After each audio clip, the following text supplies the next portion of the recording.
Alhamdulillah, alhamdulillahirrabbilalamin. Bapak dan Ibu sekalian yang dirahmati oleh Allah Ta'ala, senantiasa istiqamah, ya, taklim untuk mencari ilmu. Karena ilmu sangat bermanfaat. Sedikitnya amal, tapi kalau disertai ilmu adalah amal itu sangat bermanfaat kepada kita nanti. Namun meskipun banyak amal yang kita kerjakan, namun kalau disertai dengan kejahilan, kebodohan, ketidaktahuan mereka, maka amal itu tidak bermanfaat sama sekali. Oleh karena itulah terus belajar kita. Mana-mana yang kita diperintahkan kita kerjakan sak mampunya, mana-mana yang dilarang oleh Allah kita tinggalkan, ya. Tidak sak mampunya kita tinggalkan. Karena meninggalkan itu tidak membutuhkan energi, sudah tinggalkan begitu saja, sudah kita tidak berurusan. Baiklah, pagi hari ini kita akan mempelajari kitab tauhid untuk memantapkan tauhid kita. Memang kalau ada acuannya kitabnya itu lebih mudah. Jadi nanti ibu, bapak tinggal lihat di kitabnya itu. Yang belum mempunyai segera mempunyai bukunya ini. Karena ini bisa untuk ditinggalkan sebagai warisan yang kalau dibaca terus mengalir amalnya. Apakah dibaca anaknya, dibaca orang lain. Itu akan senantiasa bermanfaat buat kita. Jangan sampai iman harganya ya cuman ya sekitar 30-40 ribu lah. Ya, satu buku itu, tapi manfaatnya luar biasa sekali. Kita bisa meraih banyak kebaikan ini. Kalau kita ingin menjadi mengerti, mempunyai ilmu, jerbasuki mawabiyo katanya. Setiap kebaikan itu selalu butuh biaya. Karena orang belajar ilmu, sandarannya adalah buku. Kalau buku kita tidak tahu, ya dari mana? Ngurungok ini saja bar ya hilang. Jadi kita lebih baik punya buku, jangan sampai kita tidak punya buku. Dan senantiasa kita awali dengan Al-Quranul Karim. Kenapa berkahnya Al-Quran luar biasa sekali. Ya meskipun barangkali belum pernah khatam ya sama sekali, tapi kalau mengerti kandungannya Al-Quran semuanya, maka itu menjadi lebih baik daripada khatam 10 kali tapi tidak mengerti apa-apa. Belum paham tentang makna kandungan Al-Quran. Terus dipahami, terus dimengerti sedikit demi sedikit, ayat, 2 ayat, 3 ayat, dan seterusnya. Yang mengajarkan Al-Quran harus menghafalkan. Dan setiap hari menghafalkan. Tidak ada hari-hari yang tidak menghafalkan. Al-Quran itu dihafalkan sekali, kadang-kadang tinggal menghafalkan, lupa lagi. Ya. Ini dihafalkan, yang lain lupa lagi. Ya. Itu sudah menjadi kebiasaan, kecuali kalau memang yang dibimbing seorang guru cara menghafalkan itu ya baguslah, mungkin ya nggak gampang lupa. Kalau saya itu tidak ada yang bimbing, jadi menghafalkan sendiri, kemudian mencoba mencocokkan sak mampunya, tajwidnya sak mampunya, ya sak bisanya, mungkin masih banyak yang salah atau apa saja, tapi Allah tidak membebani lebih daripada kemampuan seseorang. Baiklah. Ya, kita buka saja hari ini dengan membaca Al-Quran. Pak Sulis yang membacakan ya Pak Sulis ya. Ayatnya ada surat Al-Baqarah ayat 272 sampai 175. Monggo Pak Sulis, silakan dibaca ya sambil diayati. Yang penting benar. Lagunya sembarang lah, yang penting benar. Monggo Pak Sulis. Assalamualaikum warahmatullahi wabarakatuh. Waalaikumsalam warahmatullahi wabarakatuh. A'udzu billahi minasy syaithanir rajim. Ya ayyuhalladzina amanu kulu min thayyibati ma razaqnakum washkuru lillahi in kuntum iyyahu ta'budun. Innama harrama alaikumul maitata waddama walahmal khinziri wa ma uhilla bihi li ghairillah Famanitturra ghaira baghin wala 'adin fala isma alaihi. Innallaha ghafurur rahim.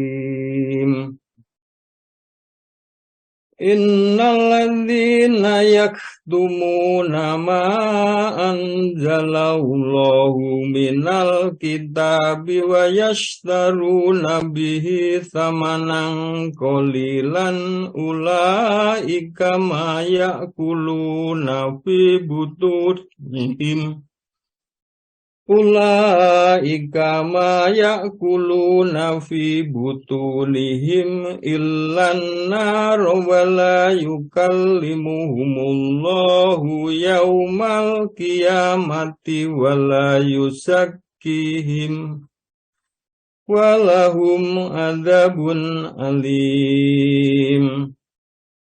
Ulaika alladzina astarabud dhalalata bil huda wal adzaba bil maghfirah wa ma asbarahum alan nar.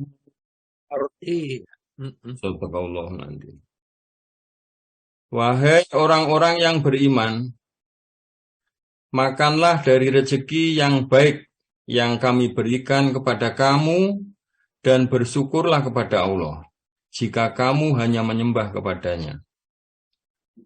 Sesungguhnya Dia hanya mengharamkan atasmu bangkai, darah, daging babi, dan daging hewan yang disembelih dengan menyebut nama selain Allah. Tetapi barang siapa terpaksa memakannya, bukan karena menginginkannya, dan tidak pula melampaui batas, maka tidak ada dosa baginya. Sungguh Allah Maha Pengampun, Maha Penyayang. Sungguh orang-orang yang menyembunyikan apa yang telah diturunkan Allah, yaitu kitab, dan menjualnya dengan harga murah, tidaklah mereka memakan ke dalam perutnya, kecuali yang menyebabkan mereka diazab di neraka. Dan Allah tidak akan berbicara pada mereka pada hari kiamat dan tidak akan menyucikan mereka. Mereka akan mendapat azab yang sangat pedih. Mereka itulah yang membeli kesesatan dengan petunjuk dan azab dengan ampunan. Maka alangkah beraninya mereka menentang api neraka. Maha benar Allah yang Maha Agung.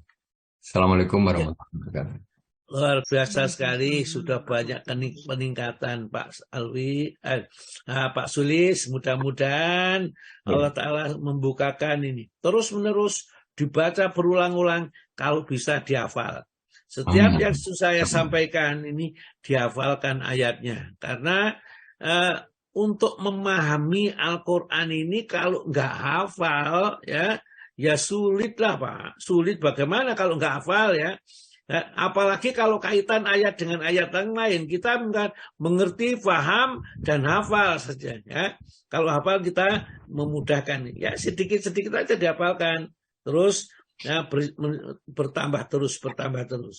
Baik, ya ayat-ayat yang dibaca oleh Pak Sulis ini adalah pertama kali ayat yang menerangkan orang beriman itu diperintahkan sama dengan perintahnya para rasul, yaitu kalau makan yang baik-baik, yang halal, tidak boleh makan yang tidak halal. Itu perintahnya sama. Rasul juga seperti itu, ya. Ya ayyuhalladzina amanu, wahai orang-orang yang beriman, yang diamankan oleh Allah nanti di akhirat, ya. Karena keyakinannya percaya sepenuhnya kepada Allah dan seluruh perintah dan larangannya dikerjakan. Kulu, makanlah, ya. Atau kalau kamu makan min thayyibatin, dari makanan-makanan yang baik. Ya, baik itu dalam arti halal di sini ya. Jadi halal untuk dimakan, baik cara mencarinya dengan tidak cara korupsi, menipu, ya misalnya tidak cara seperti itu. Ya. Jadi dia senantiasa memakan barang-barang yang halal. Ya ayyuhalladzina amanu kulu makanlah min thayyibatin, dari yang baik-baik atau yang halal, ma razaqnakum, dari apa yang kami anugerahkan atau kami rezekikan kepada kalian. Kalau sudah begitu, waskuru lillahi, dan bersyukurlah kepada Allah.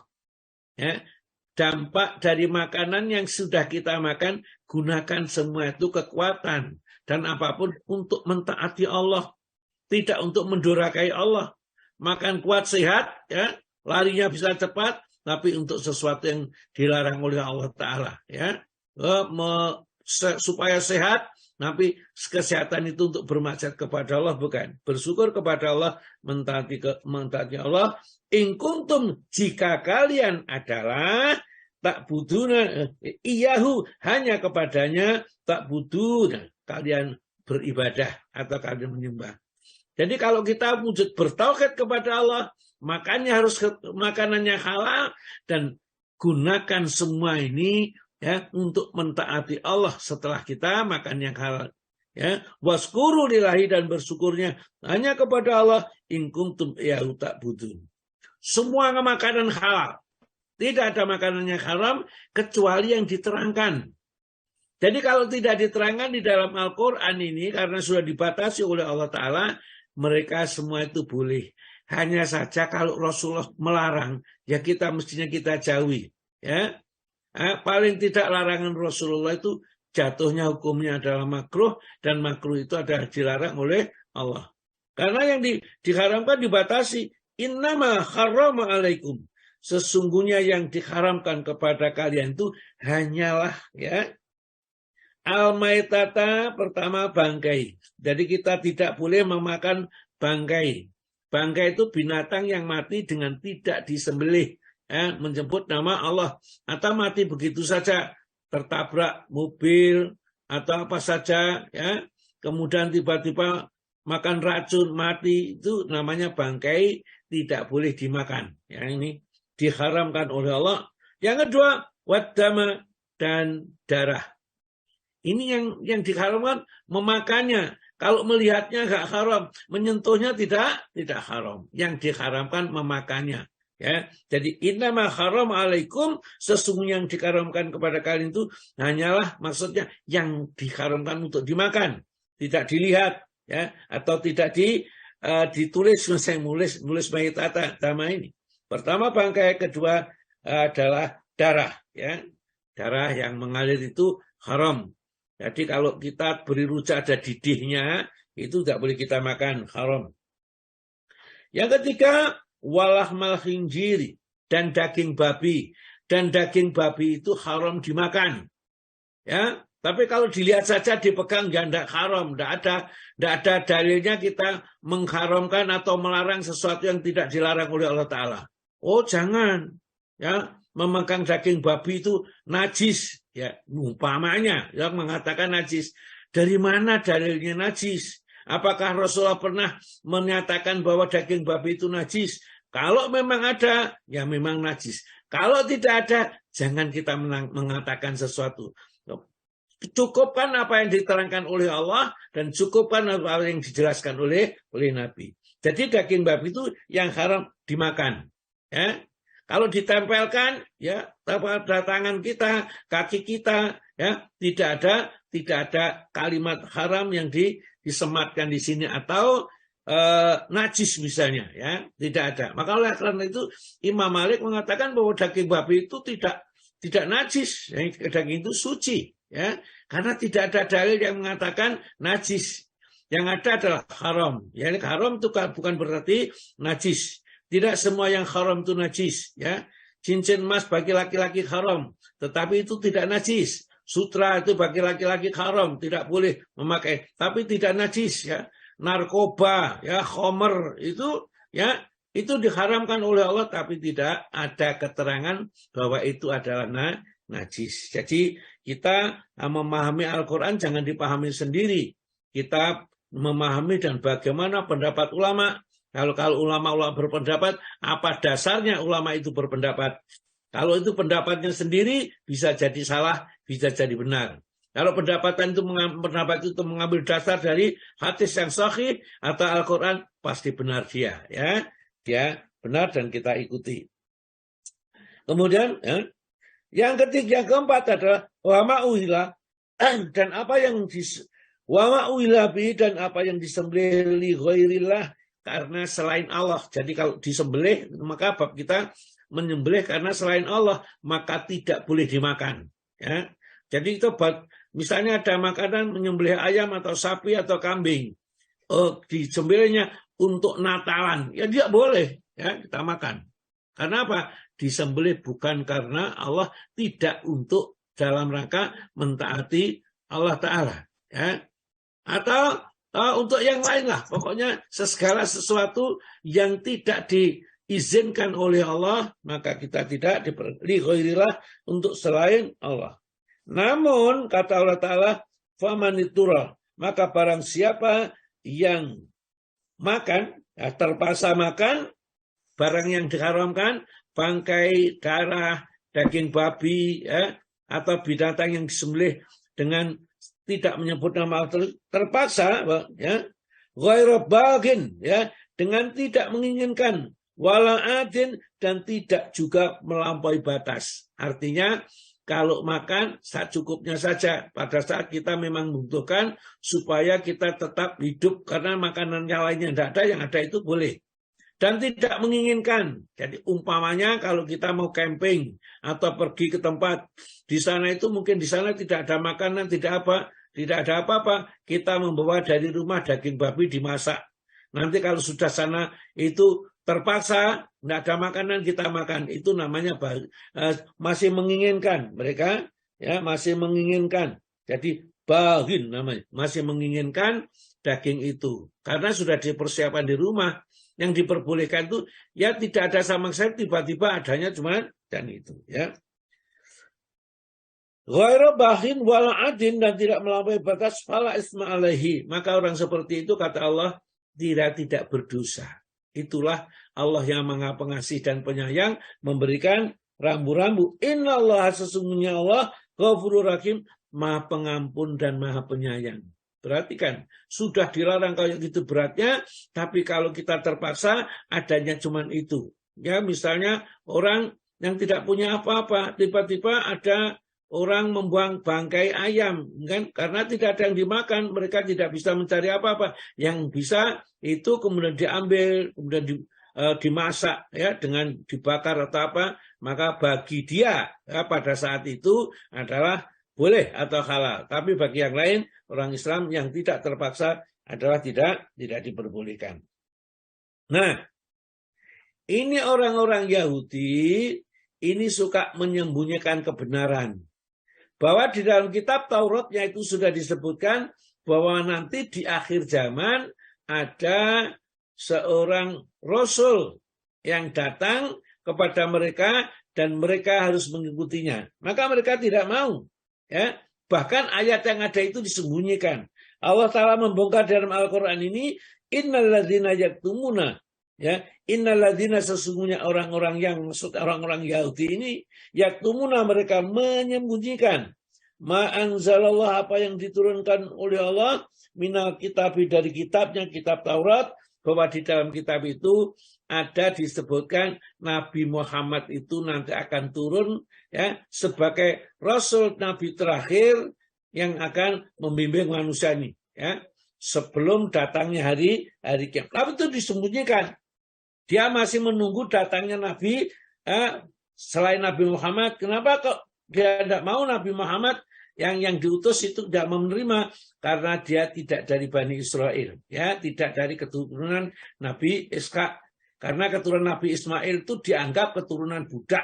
Jadi tidak mau beriman, sampai sekarang mereka tidak mau beriman. Ya, yaktumuna kitab wa yastaruna, dan mereka menjual belikan atau menukarnya bihi, kandungan Taurat yang menyatakan bahwa Nabi Muhammad itu adalah nanti utusan terakhir, sama nangkolilan, dengan nilai yang rendah, yaitu jabatan ketenaran, supaya mereka tetap diikuti terus pendapatnya. Ayat-ayat seperti ini juga bisa menyindir kita barangkali. Kita sudah mengerti kalau itu bukan ajaran Allah. Itu adalah perbuatan yang tidak ada tuntunan dalam agama kita. Namun karena kita itu sudah kadang jadi pimpinan organisasi atau kelompok tertentu, maka mencoba hal-hal yang sudah tidak ditentukan, tidak diajarkan, tetap harus dipertahankan. Kita itu orang Timur, orang Indonesia. Kita itu bukan Islam Arab. Ya, seperti itu kadang-kadang. Akhirnya apa? Akhirnya barang bid'ah, barang yang dilarang itu dicoba dicarikan dalil-dalil yang diada-adakan. Akhirnya itu menjadi boleh, menjadi tidak apa-apa. Ini termasuk yang disindir di dalam ayat ini. Innalladzina yaktumuna ma anzalallahu. Ya, sesungguhnya orang-orang yang menyembunyikan apa yang telah hukum-hukum atau syariat yang telah diturunkan Allah minal kitab dari kitab, kalau kita kitab Al-Quran, wa yastaruna, dan mereka menukarnya bihi samanan qalila, dengan harga yang sangat rendah, yaitu nilai dunianya, supaya tetap dia dianggap organisasi kelompok ini masih tetap eksis, tetap ada. Karena apa? Karena ternyata dalilnya ini dan seterusnya, dia membawakan ngarang sendiri. Jadi kita tidak terlalu terpana dengan itu. Ada enggak ya yang dikerjakan oleh Nabi dan para Rasul? Kalau enggak ada, kita hentikan lebih baik. Kalau mau mengerjakan, pikir dulu, sia-sia ataukah tidak. Ya, itu saja. Ya, karena kalau sudah syariat agama ini minimal sia-sia, yang maksimal bisa terjadi kesyirikan dan seterusnya ini.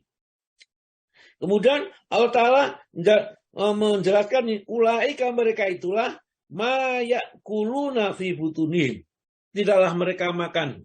Ya, hasilnya daripada menipu itu, menyembunyikan ayat itu, tidaklah hasil itu yang dimakan di dalam perut mereka itu lanar, sebenarnya api. Dari fatwa-fatwa yang menyesatkan, ya, itu sebenarnya api yang ada di dalam perutnya ini. Ini halal diharamkan, ini haram dihalalkan. Memberi karena mereka merasa bahwa ini sudah dipercaya sebagai lembaga yang berhak menghalalkan dan mengharamkan.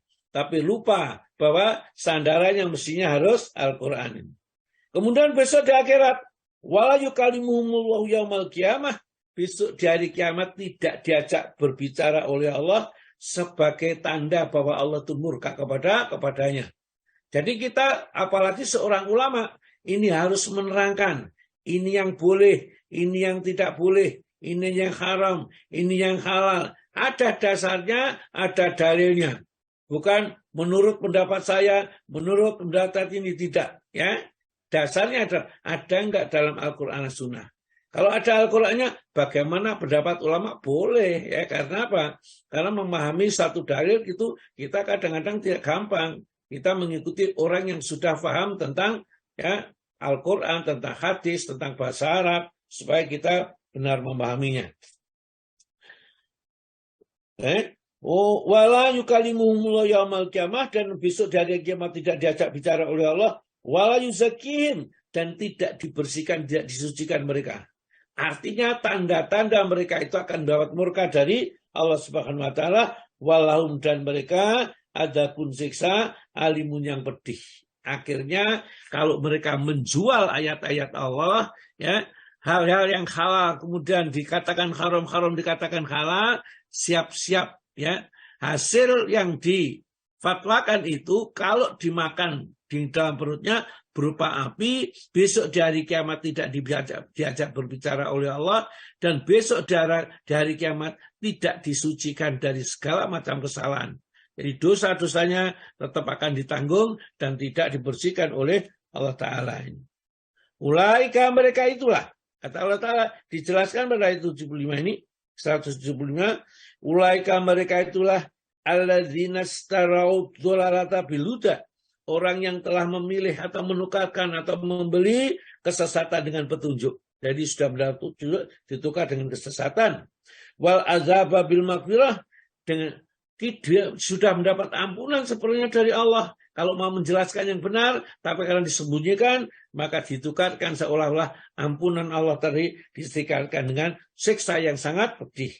Maka di ujung ayatnya dikutang oleh Allah Subhanahu wa taala, Fama asbarahum alanar, alangkah tahannya orang seperti itu merasakan sentuhan api neraka. Ya, luar biasa sekali orang itu. Ya, kok sampai berani ya menghalalkan yang diharamkan oleh Allah, mengharamkan yang dihalalkan oleh Allah. Ya, melaksanakan perbuatan amalan-amalan bid'ah yang itu tidak ada tuntunannya di dalam agama. Fama asbaruhum alanar, alangkah sabarnya mereka itu masuk ke dalam api neraka. Itu sengaja dibongkar oleh Allah Ta'ala supaya tidak ada di antara orang yang mengetahui tentang kebatilan dan yang benar untuk disembunyikan. Ya. Tetapi usahakan terangkan sak mampunya. Kita terangkan dan dalilnya harus jelas-jelas dasarnya. Oleh karena itu di Asyifa ini kita tidak mengambil pendapat ini dan pendapat itu, ya, kecuali Al-Quran dan Sunnah. Kita boleh mengambil pendapat ulama, ya, karena ulama penuh himmah, asalkan tidak berseberangan, bertentangan dengan Al-Quran. Jadi seperti Pak Alwi tadi, dia menjelaskan kata Imam Ghazali, apa yang paling berat, apa yang paling jauh, apa yang berdekat, apa yang paling ringan. Itu di Al-Quran hadis tidak ada. Namun tidak bertentangan penjelasan-penjelasan itu. Maka tidak ada masalah kita mengambilnya sebagai ibrah, sebagai pelajaran, supaya kita memudahkan untuk memahami sesuatu, karena hakikatnya juga benar. Ya. Jadi kita kalau mengambil pendapat ulama, kita harus jangan sampai bertentangan dengan hadis sahih, dengan ayat Al-Quran. Kalau nggak bertentangan boleh. Apa ada yang bertentangan? Ada. Ya, saya mempunyai buku yang baru saya beli, sengaja saya beli. Yang pertama adalah judulnya bukunya Duratun Nasihin, mutiara nasihat. Ya. Kemudian saya juga membaca buku penyertanya juga, hadis-hadis dhaif dan palsu yang berada di kitab Duratun Nasihin. Ya. Jadi memang ada seperti itu. Nah, itu penelitian ulama sudah diteliti seperti itu. Maka kita boleh ambil, tapi kalau ada hadis palsu kita tinggalkan, karena hadisnya itu palsu atau hadisnya dhaif, tidak benar. Tetapi bukan berarti buku itu menjadi jelek, bukan. Ya, karena yang menulis itu memang bukan ahli hadis mereka. Ya. Apa yang ada ditulis begitu saja. Seperti Imam Ghazali itu, ada beberapa hadis yang dhaif yang dimasukkan ke dalam kitabnya, tapi tidak masalah, bukan suatu cacat. Imam Ghazali bukan ulama ahli hadis, tapi ulama-ulama lain mengkoreksi hadis-hadis yang dibawa. Oh, hadisnya ini hasan, ini sahih, ini hasan li ghairi, ini dhaif, ini maudhu', ya. Semuanya sudah ada.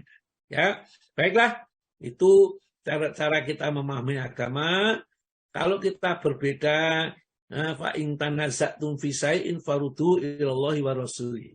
Kalau kamu berbeda tentang sesuatu, kembalikanlah kepada Allah, maksudnya Al-Quran, wa rasuli, dengan rasulnya, yaitu hadis-hadis yang sahih. Tidak usah gegeran kita. Kalau ada sesuatu berbeda, tidak sama, ada nggak di dalam Al-Quran? Ada, kita pakai. Ya. Kalau nggak ada, ya kita tinggalkan, apalagi yang tidak ada itu bertentangan dengan Al-Quran. Ya. Baiklah, kita lanjutkan dengan menyembelih binatang dengan niat bukan karena Allah, itu adalah termasuk kelompok kesyirikan kepada Allah Ta'ala. Hari ini Pak Tomo tidak bisa membaca, maka siapa yang membantu bisa membaca ini? Ya. Buati Ustaz, Buati sudah siap. Oh iya, Buati, bukunya sudah siap Buati? Sampun Ustaz. Saya minta untuk Bu Lina Zainuddin. Ada Bu Lina? Nggak ada, ini ditinggal ya. Bu Lina setelah itu ditinggal, tidak ada orangnya. Sebenarnya saya minta Bu Lina itu membacakan 2 ayat yang disebutkan di dalam kitab ini. Ya, nggak ada ya, sudah. Ya, monggo Bu Wati dibaca firman Allah itu, terjemahnya aja Bu, monggo. Ya, siap Ustaz. Katakanlah, sesungguhnya sholatku, ibadahku, hidupku, dan matiku hanyalah untuk Allah, Tuhan semesta alam. Tiada sekutu baginya, dan demikian itulah yang diperintahkan kepadaku. Dan aku adalah orang yang pertama-tama menyerahkan diri kepada Allah. Ya, jadi inilah yang diajarkan oleh Allah Ta'ala. Kul, katakan. Siapa yang disuruh mengatakan? Yang diajak bicara sekarang ini. Siapa yang kita? Ya, pada saat itu Rasulullah, ya wahyu turun, ya Rasulullah disuruh menerangkan kepada umatnya, kepada kita semuanya ini. Sekarang kita baca, ya kita sendiri. Kul, katakanlah. Inna sholati, atau rasakan di dalam dirimu, inna sholati, sesungguhnya sholatku, sholat yang aku kerjakan ini. Ya, wa nusuki, dan ibadahku yang kami kerjakan ini, ya. Wa mahyaya, dan hidupku, ya. Tatkala kami hidup ini, wa mamati, dan nanti kalau setelah mati, lillahi, semata-mata mengikuti aturan Allah. Hidup dan mati siap diatur oleh Allah. Maka dari itu orang yang sudah mati, cara membawanya ke makam juga mengikuti cara Rasulullah, apa yang diajarkan. Cara memasukkan liang lahat, dan membuat lahat juga harus mengikuti tuntunan syariat, karena itu termasuk rangkaian ibadah. Ya. Ini. Maka inna sholati, ya sesungguhnya sholatku, wa nusuki, dan ibadahku, wa mahyaya, dan hidupku, wa mamati, dan matiku, lillahi rabbil alamin, siap mengikuti segala apa yang diatur, ditetapkan oleh Tuhan semesta alam, atau menciptakan seluruh alam ini. La syarika, kami tidak mempersekutukan engkau ya Allah, ya. La syarika lahu, tidak akan mensekutukan bagi Allah ini. Wa bidzalika umirtu, demikianlah kami diperintahkan, ya, supaya tidak boleh syirik. Karena syirik itu kalau kecil menghapuskan amal, kalau besar mengeluarkan kita dari Islam. Kalau sudah keluar dari Islam, ya sudah tidak ada apa-apanya. Orang itu kalau sudah batal syahadatnya, ya sudah, amal apapun sudah tidak dinilai oleh Allah. Ya. Oleh karena itulah Allah Ta'ala mengingatkan kepada kita di dalam surat Al-Furqan. Surat nomor 25. Ya. Ayatnya ayat 23. Jadi orang itu kalau sudah syirik, sudah kafir, sudah pokoknya nggak mengikuti syariat, maka besok amalnya itu akan dihadapi oleh Allah, dihitung sebenarnya, tapi setelah dibuat diambur-amburkan. Maka Bu Wati dibaca.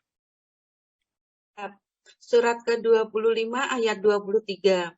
Ya. Dan kami akan perlihatkan segala amal yang mereka kerjakan. Lalu kami akan jadikan amal itu bagaikan debu yang berterbangan. Ya, gitulah. Maka kita belajar di sini supaya amal kita itu laku. Jangan sampai amal kita yang kita kerjakan tiba-tiba sudah seperti debu berterbangan tersebut. Tidak ada nilainya, tidak ditimbang oleh Allah, pelakunya dilempar ke dalam neraka. Kan sedih. Ya, kita sudah susah-susah, kemudian amal kita tidak ada nilainya. Kenapa? Karena menyimpang dengan aturan yang diatur oleh Allah Subhanahu wa Ta'ala.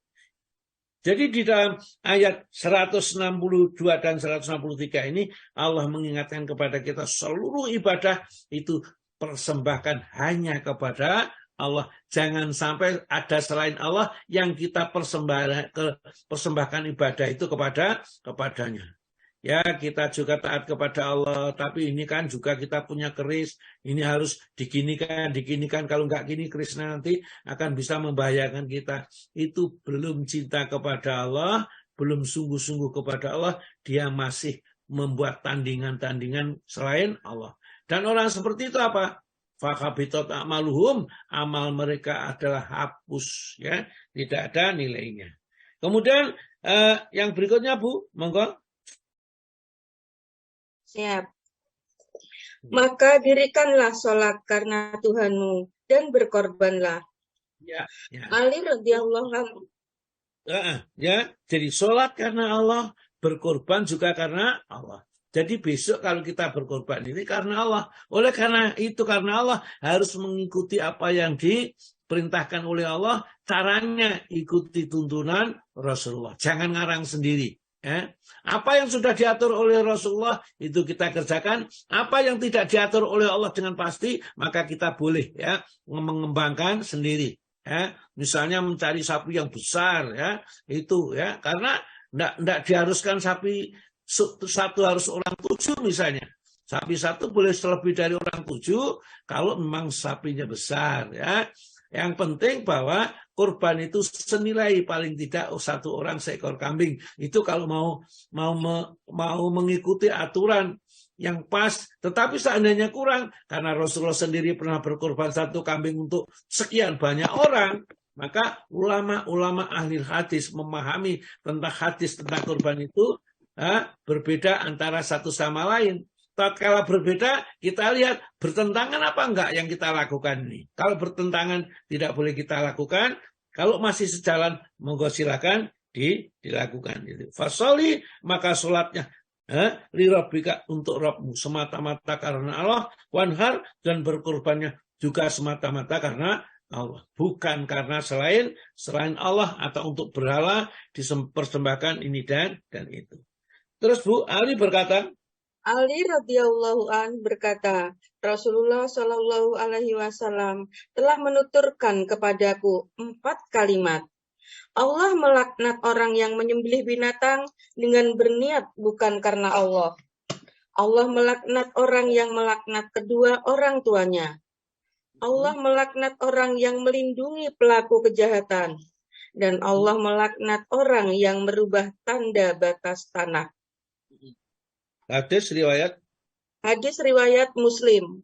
Ya, jadi ini untuk menguatkan karena tuntunan Al-Quran, kemudian dari hadis. Dari hadis ya, Ali berkata Rasulullah telah menuturkan kepadaku. Jadi Sayyidina Ali itu dinasihati oleh Rasulullah ada 4 kalimat. Ya, pertama ya, la'anallahu, Allah telah melaknat, mangdafaka tabaha, siapa yang membunuh li ghairillah, bukan karena Allah. Membunuh atau menyembelih bukan karena Allah. Menyembelih binatang bukan karena Allah, tapi untuk berhala, untuk patung-patung, atau untuk supaya ikan yang ada di danau ini boleh diambil karena ada penjaganya. Sehingga kita sembelihkan dan kepalanya nanti misalnya ditanam di ujung sendang itu, supaya apa? Bisa dimanfaatkan airnya atau yang lain. Dia minta izin kepada penunggu, ya, seperti itu. Ini tidak diperbolehkan di dalam agama kita, ya. Kemarin kita sudah membicarakan itu. Memang ada orang-orang dari golongan manusia ini minta tolong kepada laki-laki dari golongan jin, maka laki-laki golongan jin tambah durakanya. Itu disebutkan dalam surat jin, ya. Surat jin, surat nomor 72. Jadi kalau saya mengatakan itu, Bupati terus langsung buka, ya. Kemudian tatkala disuruh baca, siap, sudah ketemu. Surat jin, surat nomor 72, ayatnya ayat 6. Monggo, Bu. Iya, Ustaz. Surat jin ayat 6. Dan sesungguhnya ada beberapa orang laki-laki dari kalangan manusia yang meminta perlindungan kepada beberapa laki-laki dari jin. Tetapi mereka jin itu menjadikan mereka manusia bertambah sesat. Iya. Karena apa? Jin itu tambah menyesatkan. Oh, ternyata saya itu lebih tinggi ya derajatnya dengan manusia. Ternyata masuk manusia itu minta tolong kepada saya. Oleh karena itu kita tidak boleh mendatangi dukun, tukang ramal. Itu karena kerjasama dengan jin mereka itu. Atau tukang tipu-tipu. Ya, jin itu, dukun itu kalau nggak menipu, katanya itu apa? Ya, senang dengan orang namanya itu. Ya, 1 penipu, 2 dusta, ya, diantara itu, atau cabul lah, ya.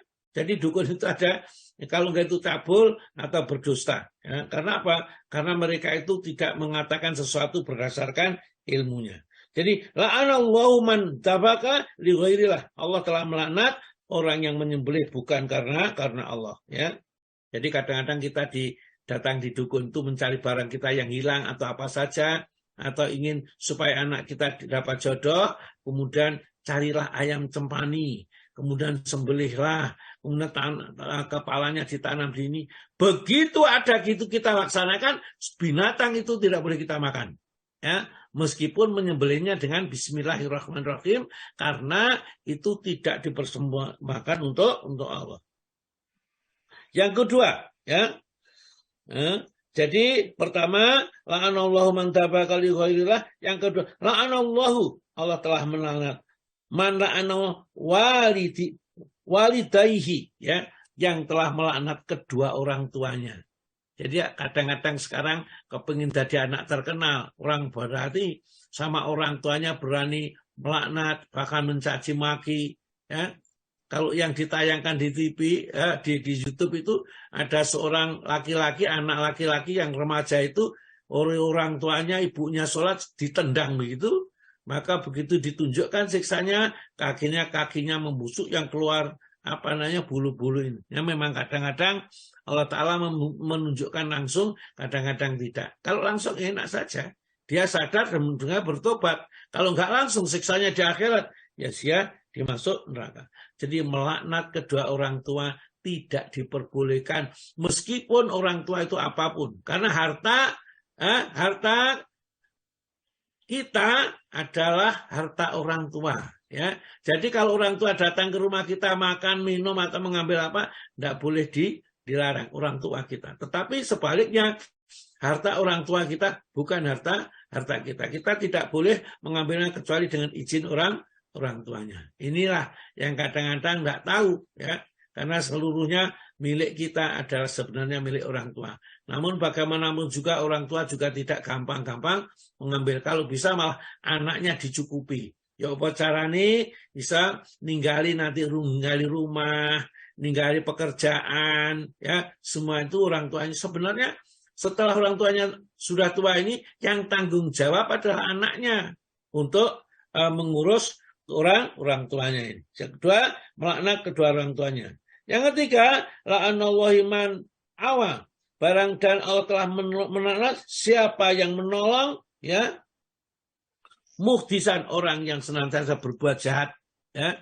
Orang yang berbuat jahat itu tidak boleh dilindungi. Karena kalau dia berhubungan dengan hukum, misalnya pencuri atau koruptor atau yang lain, tidak boleh dilindungi. Sambo misalnya, ya, dilindungi dengan dalih ini. Apalagi kalau yang melindungi itu orang yang ahli hukum, ya, barangkali kemudian karena apa, dijanjikan duit yang banyak, itu betul-betul nanti tidak ada yang dimakan di dalam perut mereka itu kecuali api. Jadi api neraka lah yang akan dimakannya ini. Kemudian ketiga, la'anallahu, dan Allah Ta'ala melaknatnya man khairu manazal, arti orang yang mengubah-ubah, ya, arah. Jadi misalnya ada arah ini menuju ke Surabaya, di panahnya itu diubah, ya, itu dilaknat oleh Allah Subhanahu wa Ta'ala karena menyesatkan orang banyak. Monggo dibaca satu hadis yang cukup panjang itu, Bu. Tariq bin Syihab. Tariq bin Syihab menuturkan bahwa Rasulullah Shallallahu Alaihi Wasallam bersabda, ada orang masuk surga karena seekor lalat, dan ada pula seseorang yang masuk neraka karena seekor lalat pula. Para sahabat bertanya, bagaimana hal itu ya Rasulullah? Beliau menjawab, ada dua orang berjalan melewati suatu kaum yang mempunyai berhala, yang mana tidak seorang pun melewati berhala itu sebelum mempersembahkan kepadanya suatu kurban. Ketika itu berkatalah mereka kepada salah seorang dari kedua orang tersebut, persembahkanlah kurban kepadanya. Dia menjawab, aku tidak mempunyai sesuatu pun yang dapat kupersembahkan kepadanya. Mereka pun berkata kepadanya lagi, persembahkanlah sekalipun seekor lalat. Lalu orang itu mempersembahkan seekor lalat, dan mereka pun memperkenankan dia untuk meneruskan perjalanannya. Maka dia masuk neraka karenanya. Kemudian berkatalah mereka kepada seorang yang lain, persembahkanlah kurban kepadanya. Dia menjawab, aku tidak patut mempersembahkan sesuatu kurban kepada selain Allah Subhanahu wa Ta'ala. Kemudian mereka memenggal lehernya. Karenanya orang ini masuk surga. Hadis riwayat Imam Ahmad. Ya, itulah. Jadi kita jangan meremehkan sesuatu perbuatan yang kelihatannya sepele. Kenapa para ulama tidak memperbolehkan kita mengucapkan selamat hari Natal, ya. Lebih-lebih orang yang jahil, yang tidak mengerti, jangan. Lebih-lebih yang mengerti tambah jangan sekali, ya. Kenapa? Kadang-kadang masuk neraka itu hanya gara-gara lalat seperti itu. Disebutkan oleh Nabi dalam riwayat hadis yang cukup panjang ini. Nabi cerita ini nanti, ya, besok itu oleh Allah Ta'ala ada orang yang masuk surga itu hanya gara-gara lalat dan masuk neraka gara-gara lalat.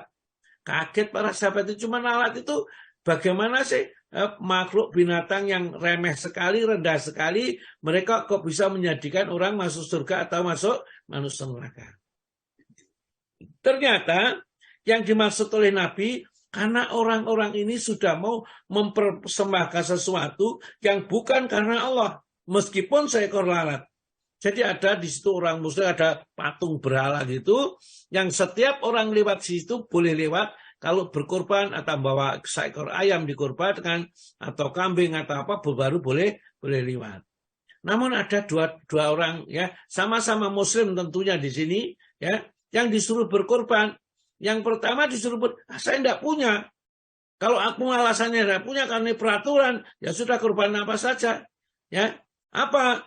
Ambil alat, tepuknya, alat kalau sudah mati taruh di berhala ini, ya, bilang ini korban saya. Gitu. Ya. Setelah itu dilakukan, dia boleh pergi. Yang satunya lagi, ya, karena dia sudah bertauhid, barangkali ngajinya di Asyifa ini, ya, sudah bertauhid, pada saat disuruh berkorban, dia mengatakan apa? Enggak, aku tidak layak untuk berkorban selain untuk Allah. Ya, inna sholati wa nusuki wa mahyaya wa mamati lillah, itu ya betul-betul mengerti. Ya, fasholli li rabbika wanhar, itu mengerti maknanya. Maka pada saat itu kemudian dia tidak mau, meskipun seekor lalat, tidak mau seekor lalat. Maka dipenggalah, ya, kepalanya orang pada saat itu, kemudian matilah dia. Dan diberitahunya oleh Nabi itu, yang satu masuk neraka karena dia berkorban, yang satu dia masuk surga karena dia mempertahankan tauhidnya kepada Allah Subhanahu wa Ta'ala. Jadi pentingnya bertauhid kepada Allah. Ini orang yang bertauhid betul-betul kepada Allah, maka dia akan bisa masuk surga tanpa dihisab, tanpa diazab oleh Allah.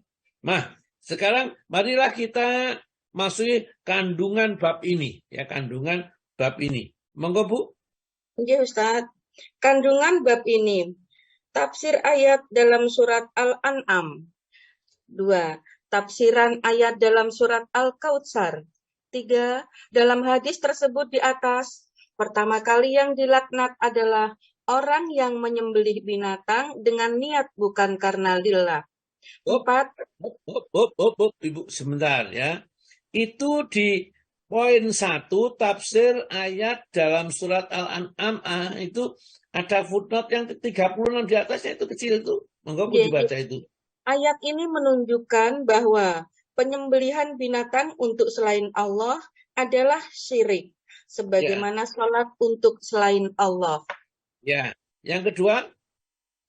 Yang kedua, ayat ini menunjukkan bahwa sholat dan penyembelihan adalah ibadah yang harus diniati untuk Allah semata-mata. Dan penyelewengan niat ini dengan ditunjukkan untuk selain Allah adalah syirik. Iya, ya itulah penjelasannya. Fasholli li rabbika wanhar. Salatlah kamu kepada Allah semata-mata. Demikian juga kalau kurban hanya kepada Allah. Kalau kita sholat, kita berdoa, kita memohon untuk juga selain Allah, bentuknya kita sudah syirik. Demikian juga kalau kita menyembelih hewan kurban bukan karena Allah, maka itu jadinya syirik. Dalam poin yang ketiga, dalam hadis itu disebutkan yang pertama kali yang dilaknat adalah orang yang menyembelih binatang dengan niat bukan karena Allah. Ya, maka orang seperti itu kena laknat. Laknat itu diputuskan rahmatnya oleh Allah, maka dia tidak akan mendapat kebaikan pun dari Allah karena perbuatan itu. Yang nomor 4, Bu. Alon-alon, Bu. Nggih, Ustaz. Dilaknat orang yang melaknat kedua orang tuanya. Dan diantaranya adalah dengan melaknat bapak ibu orang lain. Lalu orang lain ini melaknat bapak ibu orang tersebut. Nah, jadi umpamanya kita. Kita itu saya sama misalnya siapa ya Bu Wati ya, saya katakan ya, anak iki, bapak tukang iki, misalnya dengan meremehkan, mencela, menghina ya ayahnya orang, tiba-tiba orang itu membalas menghina, mencela ayah kita. Maka saya itu yang pertama seperti itu termasuk dilaknat oleh Allah karena melaknat orang tuanya. Ya, tatkala kita melaknat orang tua orang itu balas melaknat orang tua kita dianggap oleh Nabi orang itu sudah melaknat kedua orang tuanya. Karena kadang-kadang anak kan tidak mungkin melaknat. Tapi caranya bagaimana? Orang itu melaknat orang lain, bapaknya dicaci maki, atau anak itu tukang parkir, ya nyolongan, macam-macam. Bapak udah ya itu gua bojone wong ya misalnya. Akhirnya seperti itu orang yang dilaknat oleh Allah Ta'ala. Yang kelima, Mangga Bu. Yang kelima, dilaknat orang yang melindungi seorang pelaku kejahatan, yaitu orang yang memberikan perlindungan kepada seseorang yang melakukan tindak kejahatan yang wajib diterapkan kepadanya hukum Allah.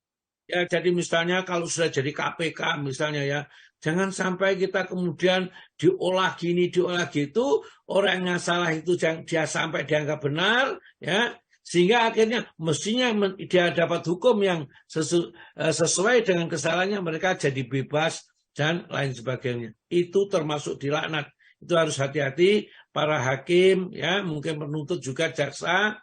Itu kalau tuntutannya itu memang sengaja, ya, mereka tahu mestinya tuntutannya adalah 10 tahun penjara, ditulis jadi 10 bulan penjara umpamanya. Ya, karena apa? Karena menyelewengkan hukum-hukum yang ada, yang melindungi orang pelaku kejahatan, bahwa hakimnya nanti memutuskan bebas dari segala tuntutan, padahal mestinya dia akan mendapat hukuman yang harus dijalani. Ya, kalau saya lihat ya atau dengar-dengar itu orang yang Sambo itu katanya hanya dituntut berapa, yang ini dituntut cuma segini, yang tidak sesuai dengan kesalahan yang sesungguhnya. Gitu. Jadi itu termasuk dilaknat oleh Allah. Yang keenam, Mangga.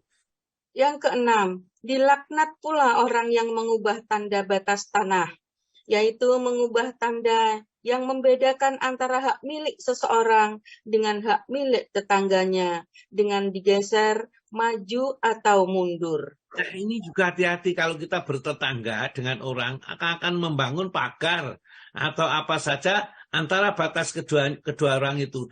Hendaknya disepakati di mana letaknya. Karena kalau kita menggeser saja, katakanlah setengah meter atau 10 cm, nanti besok di akhirat kata Nabi kita akan memikul, ya, memikul apa yang dikorupsikan di tanah itu 7 lapis bumi disuruh mikul, ya. Jadi kalau misalnya katakanlah setengah meter sampai 7 lapis bumi, bagaimana?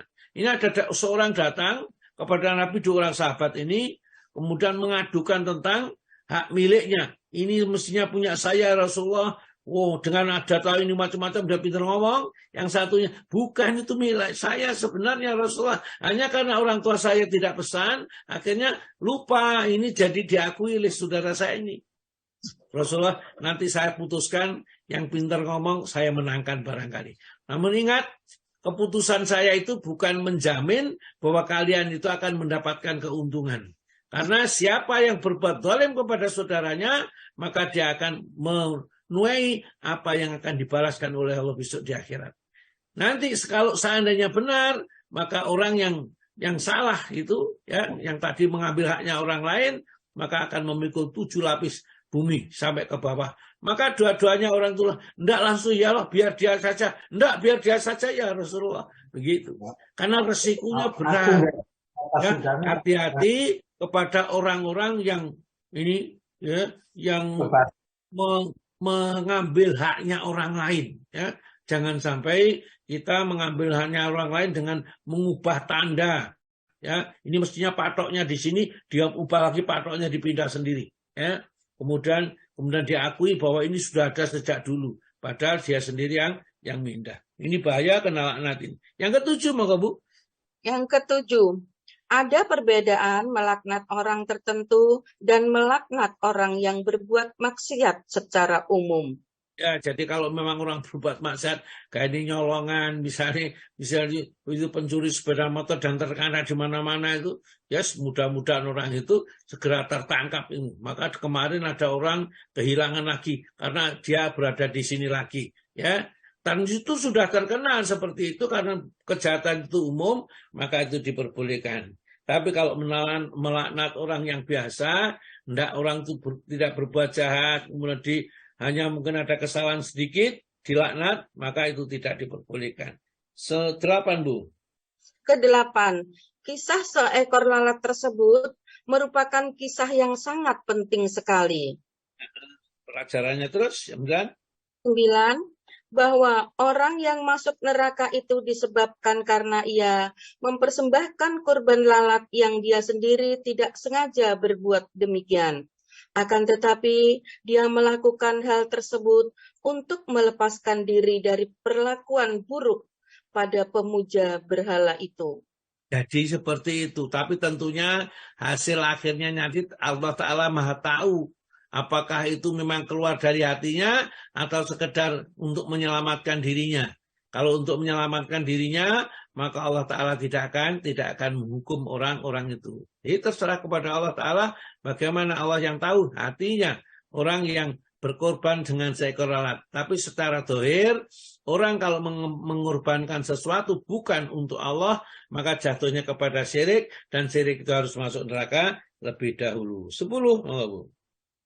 Nomor 10, mengetahui kadar syirik dalam hati orang yang beriman.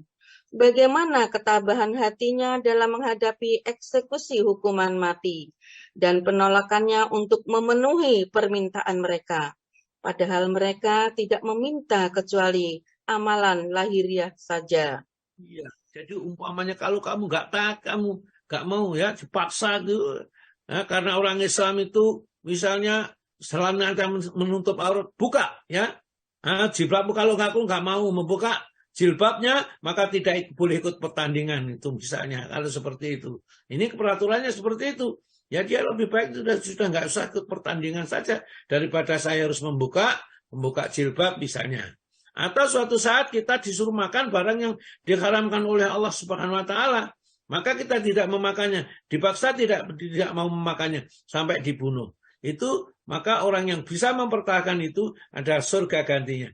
Tapi seandainya dia harus memakan karena dipaksa seperti itu, maka la junaha alaikum, tidak berdosa atas kalian bima akhtatum bihi, kalau kamu tersalah atau kamu dipaksa. Jadi tidak dosa. Terus 11, orang yang masuk neraka tersebut adalah seorang muslim. Sebab seandainya dia orang kafir, Rasulullah Shallallahu Alaihi Wasallam tidak akan bersabda masuk neraka karena seekor lalat. Ya, ini yang diperhatikan orang muslim ya, bukan orang kafir. Karena orang kafir sudah pasti masuk neraka. Tidak usah diceritakan oleh Nabi ini. Orang muslim yang berani berkorban, ya, mengorbankan sesuatu bukan karena Allah, diancam neraka. 12. Hadis ini merupakan suatu bukti bagi hadis sahih yang menyatakan, artinya, surga itu lebih dekat kepada seseorang di antara kamu daripada tali sandalnya sendiri, dan neraka pun demikian halnya. Jadi masuk surga itu sebenarnya mudah. Demikian juga terjerumus ke dalam neraka itu juga tidak sulit. Maka hati-hati sajalah.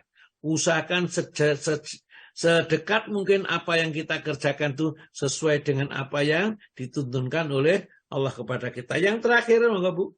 Yang ke-13, mengetahui bahwa amalan hati adalah tolak ukur yang terpenting, sampai pun bagi para pemuja berhala. Iya, jadi innallaha la yanzuru ila sawarikum, sesungguhnya Allah tidak melihat bentukmu, wala ila ajsamikum, dan juga tidak melihat badan-badanmu, dan juga tidak melihat harta-hartamu itu, walakin yaqulu yang duru ila qulubikum wa amalikum, tapi yang dilihat oleh Allah adalah amal hatimu dan amalmu. Jadi bagaimana kita beramal. Jadi kita belajar tauhid itu kita usahakan jangan sampai kita terjerumus kepada hal-hal yang kita remehkan. Akhirnya kita menjadi penghuni api yang menyala-nyala. Baiklah, sampai di sini dulu sementara. Mudah-mudahan apa yang saya sampaikan itu bisa diambil manfaatnya. Monggo.